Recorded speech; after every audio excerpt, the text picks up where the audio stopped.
أنا العبد الذي كسب الذنوب. د احادیثو په کتابو کې د هغو انسانانو د پاره د هغو نارینهو د پاره چې دوی ځان د ښځو سره مشابه کوي یا هغه ښځې او زنانې چې دوی ځانونه د نارینهو سره مشابه کوي مستقل احادیث راغلي دي. په یو روایت کې راځي د ابن عباس رضی الله عنهما مبارک ده چې رسول کریم صلی الله علیه وسلم لعنت ویلی دی پر هغو نارینهو باندې چې دوی ځانونه مشابه کوي د ښځو سره، او د الله رسول صلی الله علیه وسلم لعنت ویلی دی په هغو ښځو باندې چې دوی ځانونه مشابه کوي د نارینهو سره. د الله د رسول صلی الله علیه وسلم لعنت ویل پر هغو ښځو باندې چې ځانونه مشابه کوي د نارینهو سره په شو کې په ځان برابرولو کې. د اسلام مقدس دین دا فطرتي دین دی.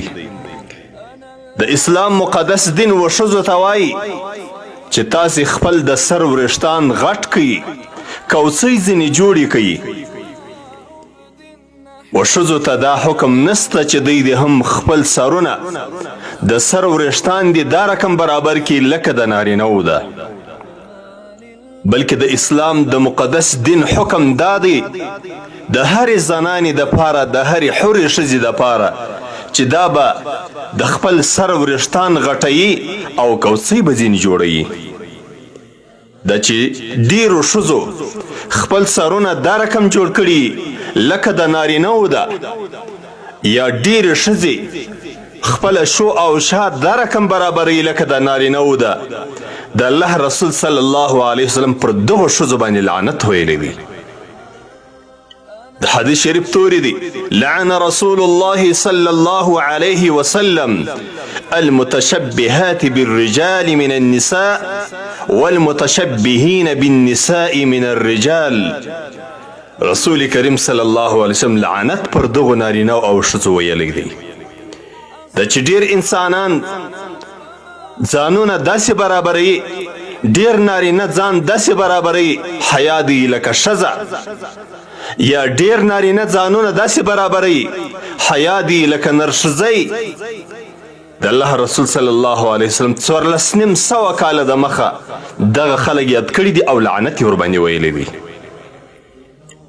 په یو بل روایت کې راځي د ابن عباس رضی الله عنهما مبارک ده چې رسول کریم صلی الله علیه وسلم لعنت ویلی پر هغو نرښځیانو باندې، یعنی په هغو نارینهو باندې چې الله جل جلاله خلقتاً دی نارینه پیدا کړی دی خو دی چم د نرښځي کوي، د ښځو چمونه د ښځو اعمال دا در سره کوي.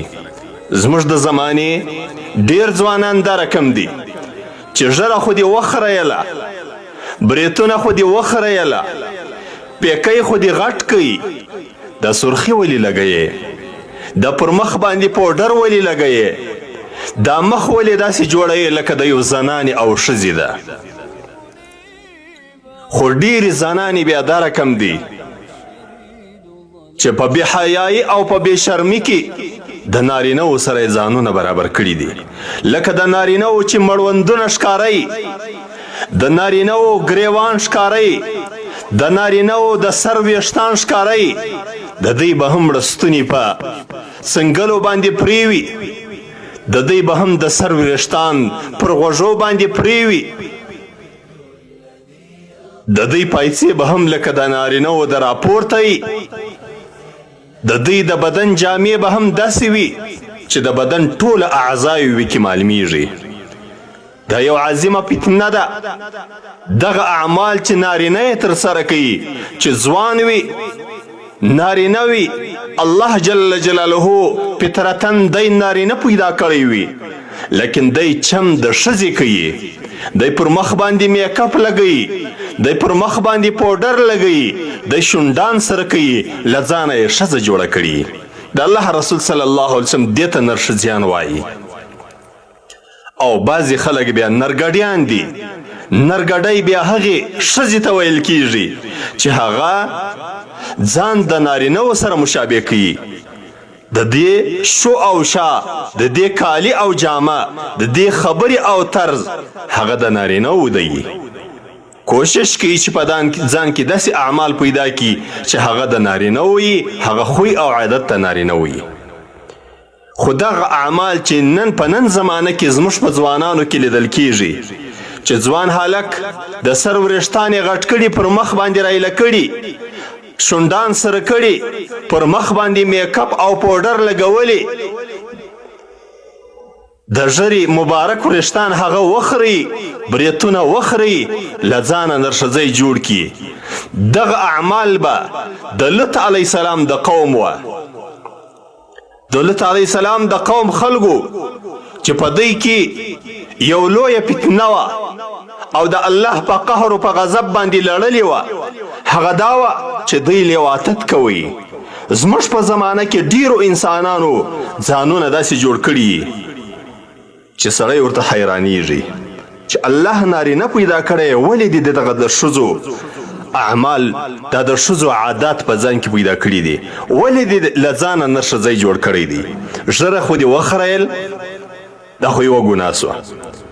بریتونه دې وخریل، در ژرې او در بریتو خریلو وروسته دې بیا ولې دې شونډان سره کړل، ولې دې پر مخ باندې میک اپ ولګوئ، ولې دې د ځانه نرښځی جوړ کړي. خو دغه انسانان دا که نر وي که ښځه، شپه او ورځ په 24 ساعته کې داسې یو حالت نه راځي چې دوی د الله د لعنت سره نه وي مخامخ او د الله لعنت کې پر دې باندې نه ووري. ځکه ابن عباس رضی الله عنهما مبارک فرمایلی دي: لعن رسول الله صلی الله علیه وسلم المخنثین من الرجال والمترجلات من النساء. د الله رسول صلی الله علیه وسلم لعنت ویلی دی پر دغو نارینه‌و باندې چې ځان یې نرښځی کړی، او د الله رسول صلی الله علیه وسلم لعنت ویلی دی پر دغو زنانو باندې چې له ځانه یې نرګډی جوړ کړی دی. د حدیث شریف روایت ترمذی کړی دی، که هغه اول حدیث شریف که دا دویم، دواړو د دغو دواړو احادیثو روایت ترمذی شریف کړی دی.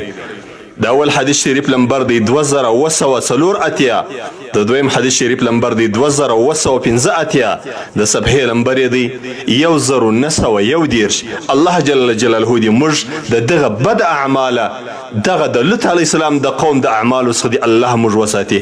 الله دې زموږ ځوانانو ته هدایت وکړي چې ځان د رسول کریم صلی الله علیه وسلم پر طریقه جوړ کړي، ځان له دغه نرښځتوبه راوباسي، له ځانه یو حر، یو نارینه له ځانه جوړ کړي، د دغو لوطیانو د لوط علیه السلام د قوم د خلکو څخه ځان جلا کړي او د الله د قهر او د غضب څخه ځان خلاص کړي.